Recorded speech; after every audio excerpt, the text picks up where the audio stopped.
God. Sa umagang ito tayo po ay maghayag ng salita ng Diyos. At bago po tayo mag-start, tayo po muna ay manalangin. Yes, Lord, hallelujah, salamat, Panginoon. Pinupuri kita, Panginoon, pinasalamatan kita, Lord, sa umagang ito na ikaw ang aking parangalan, Panginoon. Maraming salamat, Lord, sa bagong umaga, bagong araw, sa aming mga buhay, Panginoon, kasama na aking mga kaibigan dito po, Lord, sa Facebook, Panginoon, ganoon din sa pamilya ko, Panginoon, sa lahat na makarinig ng iyong salita, Lord. Panginoon, ikaw nawa ang makita, Panginoon, at hindi ako, Panginoon. Salamat, Lord. Hangad ko ang ikaw ay maigagagalak, Panginoon. Ikaw ang maparangalan, Panginoon, sa aking ginagawa. In Jesus' name we pray. Amen and amen. Praise God, mga kapatid. So, sa umagang ito, tayo po ay maghayag ng isang verse na bibigyan lang po natin ng kaunting unawa ayon sa gabay ng Holy Spirit.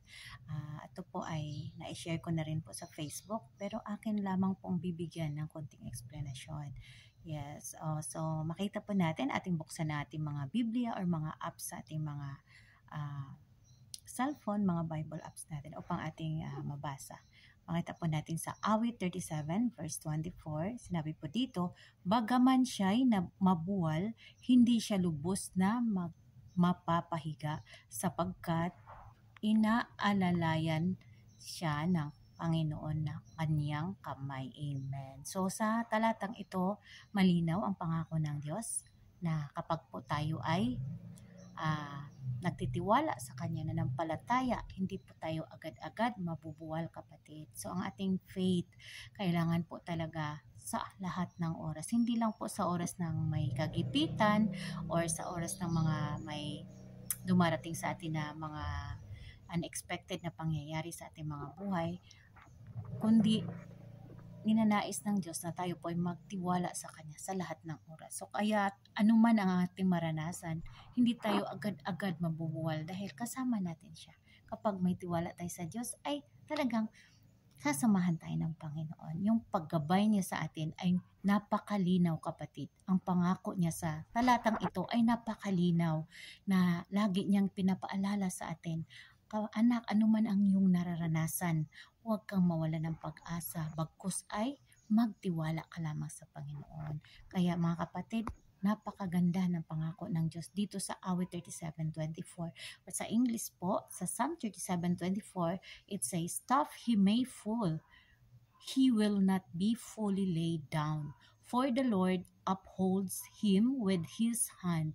Amen. Yan po yung kanyang translation sa English. So, napakaganda, di ba, kapatid? So, atin pong napapatunayan na ang pagkilos ng Diyos sa ating mga buhay, kapag po tayo may faith, hindi po tayo basta-basta matatakot or magdududa na hindi po magaganap ang ating mga pinagpipray. Dahil po, tayo po ay may tiwala sa Diyos. Kaya po tayo lumalapit sa ating Panginoon dahil po may tiwala tayo sa Panginoong Diyos. Kung hindi po tayo lumalapit, ibig sabihin, wala po tayong tiwala. So mga kapatid, kung ano man yung mga kailangan natin sa ating mga buhay, ilapit natin sa Panginoon. Akala ng iba imposible, ngunit sa atin nananampalataya na ang Diyos ay walang imposible. Lahat ng bagay ay kaya niyang gawing posible, mga kapatid. Kapag nakikita niya ang ating puso, ang ating isip na talagang tapat tayong nananalig sa Kanya, walang duda, kapatid, ay matatanggap natin ito.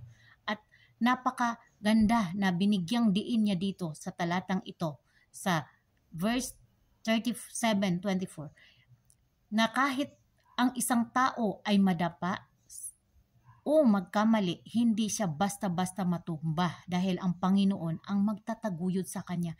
Ito ay isang pangako mula sa Diyos. Amen. Na hindi niya pababayaan ang mga taong sumasandal sa kanya. Napakalinaw, di ba mga kapatid? Napakalinaw. At atin pong bibigyan ng supporting verse ito sa Kawikaan 24:16. Sinabi po dito, sapagkat ang matuwid ay nabubuwal na makapito at bumabangon uli. Ngunit ang masamay napubuwal sa kasakunaan. Amen. So, sa verse 24:16, sa Kawikaan 24:16, binibigyang diin ang katotohanan na ang matuwid ay maaring madapa, ngunit mahalaga ang pagbangon at ang patuloy na paglakad sa tamang landas. Ito ay nagpapakita ng kahalagan ng pananampalataya at determinasyon sa kabila ng pagsubok sa buhay, mga kapatid. So napakaganda na atin pong malaman na ang pangako ng Diyos ay totoo, tapat, kapag po tayo ay tapat din sa Kanya. Hindi po maaring maging tapat sa iyo ang Diyos kapag ikaw po ay nagdududa sa iyong isip, sa iyong puso, sa iyong mga kilos, kapatid. Kailangan po lahat po ay naaayon sa puso, sa isip, sa gawa. Yan po ang tapat na nagtitiwala sa Panginoon. Kapag po tayo manalangin, angkinin na po natin na ito po ay ganap na, ipinagkaloob na sa atin ng Diyos. Kaya kapatid, dahil po ibinigay niya ang buhay para sa ating lahat. So i-claim na lang po natin. Lagi nating iisipin na ang lahat ng ating naranasan ay bayad na po ito, mga kapatid. Kulang ka sa finances, kulang ka sa mga bagay na material o physical man, spiritual, i-claim mo sa Panginoon na magkakaroon, magaganap lahat ang nais mo ayon sa iyong paniniwala, ayon sa iyong faith, ayon sa iyong desire, kapatid. So patuloy po tayong manalangin, magtiwala sa Diyos, magbasa ng Biblia, aralin ang Biblia, makinig sa ating mga pastor, anuman ang tinuturo sa atin every Sunday, kapatid. So mga kapatid, sana po ay meron po kayong natutunang aral sa konting pagbabahagi ko na salita ng Diyos. To God be the glory, ang papuri po ay para sa Diyos lamang. Amen. Bago tayo magtapos, tayo po muna ay manalangin. Yes, Lord, hallelujah. Salamat, Panginoon, sa umaga ito, Lord, sa iyong mga pangako sa amin, Panginoon. Hallelujah. Salamat, Lord. Datnan mo ng pagpapala ang bawat nakarinig nito, Panginoon. Yes, O God, mag-manifest nawa ito sa kanilang buhay, Panginoon. Ano man kanilang naranasan, karamdaman man, Panginoon, emotional. Yes, O God, hallelujah. Alisin mo sa kanila, Panginoon. Depression man ito, Lord. Yes, O God, I rebuke in Jesus' name na ikaw, Panginoon, ang magtanggal ng lahat ng ito, Lord. In Jesus' name, I declare success po, Panginoon, ang lahat ng aming panalangin in Jesus' name. Amen and amen. God bless po.